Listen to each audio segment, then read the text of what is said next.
In this video, I'm going to answer the question if you can remove expired subscriptions on your iPhone. That is quite simple and easy to check, so let's begin. And first, open up your App Store.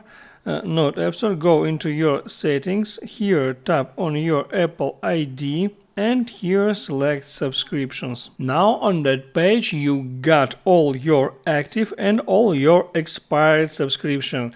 And the thing is that expired subscription will be automatically deleted from that list after a year of not being subscribed to that subscriptions. And there is no way to remove the expired subscriptions from that list. The only way to hide expired subscriptions is changing your Apple ID email, so you need to log out of this Apple ID, sign out, tap this button, and after that you need to log in different Apple ID account using different email. That's how it works. Hit the like button and don't forget to subscribe.